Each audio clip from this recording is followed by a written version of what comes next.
Tyson's research focuses on Indigenous perspectives in sport for development, aiming to improve health outcomes and support social change. And today, presenting his work, Sport for Development, for Maori and Aotearoa, a scoping review. Welcome along, Tyson. Thank you. Kia ora, thank you for that. Kia ora te whānau, e nā haui whā tēnā koutou katoa. Ko tēnei te mihi atu ki Turibel and Yagara nā mana whenua. E nā mate haere atu rā, e te whare wānanga o Queensland University of Technology tēnā koutou. E mihi ana ki te kaupapa o te rā, ko kauwere te maunga, ko mokau te awa, ko tainui te waka, ko Ngāti Maniopoto Waikato, Ngāti Tama ki te Waipounamu, Ngāti Pātua, Ngā Ruahine, Ngā Iwi, ko Huia tōku whānau, ko Tyson, tōku inua, nō reira, tēnā koutou, tēnā tātou katoa. Hello everyone, kia ora everybody actually.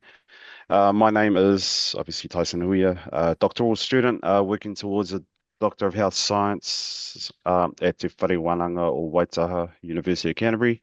The person on your right of this slide is my primary supervisor, Matua Jeremy Hapeta, who specialises in Indigenous perspectives for sport for development, among other things. He obviously couldn't be here today, but I'm here to share our kaupapa on, or our work on his behalf. I'd like to mention in my introduction in Te Reo, I made an acknowledgement to the people across I call the Four Winds. So obviously, wherever you belong, I just wanted to acknowledge you for listening into this eGrad School Global Conference. I wanted to acknowledge the Turrumbal and Yagara people who are landowners for which QUT stand on, and also acknowledge those who have passed on. Before I introduce my presentation topic, I'd like to thank QUT eGrad School for allowing me the opportunity to share my kōrero. So thank you for that. Today, my presentation is on sport for development for Māori in Aotearoa, New Zealand, and it's a scoping review.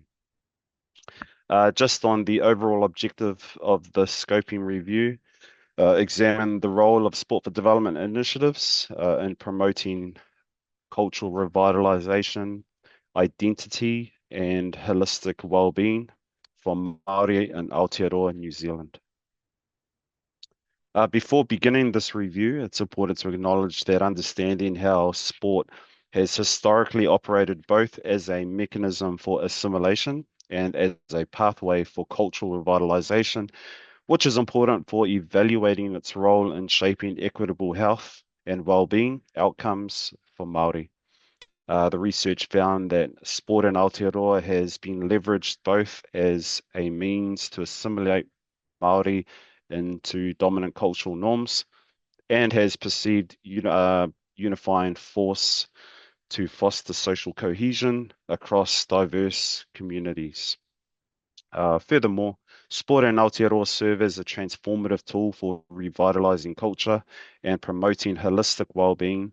We in New Zealand call it hauora across various contexts. In addition, Waitangi Tribunal, also known as Te Rōpū Whakamana i te Tiriti o Waitangi, is a permanent commission of inquiry in New Zealand established under the Treaty of Waitangi Act 1975, with the role to investigate and make recommendations on claims brought by Māori regarding breaches of Treaty of Waitangi by the Crown, and in this case, found treaty breaches in education reform, particularly the Crown's failure to engage with kura kaupapa Māori, also known as Māori immersion schools, undermining efforts to preserve Māori culture and language. Historical policies like the Native Schools Act 1867 contributed to what we call cultural genocide by suppressing our language, or te reo Māori, and Māori identity. With that in mind, my scoping review addressed the following questions. What academic literature is available concerning sport for development programs for Aotearoa in for Māori and Aotearoa New Zealand, and what key themes can be broken down, synthesized, and identified from this corpus, with the aim to inform policy practice and future research directions. Um, in terms of the methodology, my frameworks combines Axie and O'Malley's scoping review approach with Braun and Clark's thematic analysis, providing both breadth and depth in exploring the literature. This dual approach is a strength, well, I found it anyway, because it allows systematic mapping of research while enabling nuanced interpretation of qualitative themes. While I found Axie and O'Malley's emphasis on inclusivity and mapping, as I believe Aleki alluded earlier, Braun and Clark focused on interpretive rigor, which can introduce subjectivity during theme development. Based on my scoping review and my research, I found it ideal for this kaupapa or this work. The selection of the databases, Scopus and Sport Discus ensured coverage of multidisciplinary and sport-specific literature. However, reliance on these databases may have limited the access to indigenous knowledge sources, such as Māori repositories or Grey This was acknowledged as a limitation, as culturally grounded insights often reside outside mainstream academic databases. The inclusion criteria allowed the selection of 15 peer-reviewed studies from 2007 to last year, 2024, primarily qualitative and often employing kaupapa Māori theory or indigenous Māori theory frameworks, reflect a deliberate focus on culturally relevant research. I just wanted to mention though, of the 15 identified articles, 14 adopted the qualitative approach, 10 of which used a kaupapa Māori theory type framework, while one article used a review methodology. Prioritizing kaupapa Māori theory strengthens cultural safety and aligns with indigenous methodologies, but it also narrows the scope, potentially excluding studies that address Māori sport indirectly or through other theoretical lens. It's important to know that of the 15 articles identified, several discuss various initiatives or programs using sport to support Māori. Two articles, however, emphasize the revival and promotion of traditional Māori games, known as Ngā Tonga Tākaro. Overall, I found this methodology to be robust for identifying patterns and gaps in Indigenous sport research. Just with this visual, you see with the recent talking in the previous slide, we applied the 6-step thematic analysis process, moving from keywords to codes and then to themes. This approach emphasized Indigenous-led frameworks and community consultation. Similar to, I think there was an earlier talk by Wame Tabilai, presentation around Talanoa. We in Aotearoa might refer it to pūrākau, so conversations, while exploring how sport expresses culture and identity for Māori. Ultimately, this process laid the foundation for key themes to emerge. So looking at each theme, we begin with cultural revitalization and identity. As we explore the role of sport in cultural revitalization, it's important to highlight the three key sort of points. First, Ngā Taonga Tākaro, traditional Māori games, meant more to Māori than just recreational activities, but as a powerful tool for cultural transmission, promoting health, education, and identity, particularly when integrated into school settings. Furthermore, the research found embedding Māori values or principles within sports strengthens cultural identity and fosters deeper community connections, ensuring that participation reflects tikanga, which is obviously in English, it's Indigenous customs, protocols, and structures, and kaupapa Māori principles. Finally, sport itself serves as the vehicle for expressing and preserving Māori identity across diverse contexts, from grassroots all the way to high performance. This theme underscores how sport can move beyond just physical activity or play to become a vehicle or platform for cultural resilience and well-being. To further the information from my review, I also explored the challenges and barriers. When we look at Māori participation, I suppose Indigenous participation, sorry, in high performance sport, the evidence is clear. Māori communities remain significantly underrepresented. Uh, Research highlights systemic inclusion and the vulnerabilities Indigenous people face within these structures. This underrepresentation reflects systemic racism and a lack of institutional responsiveness, which calls for greater accountability and the inclusion of Indigenous perspectives in sport management and education.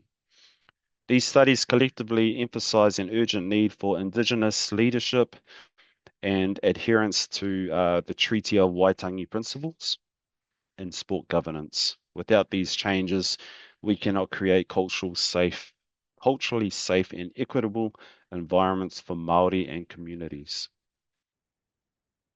Lastly, for the third key theme, focusing on holistic well-being and community engagement, whānau-centered initiatives. When I refer to whānau, I refer to the collective of a group, whether it be a team or a sports initiative, uh, have shown remarkable success in improving health outcomes for Māori by embedding Indigenous values and practices into their design.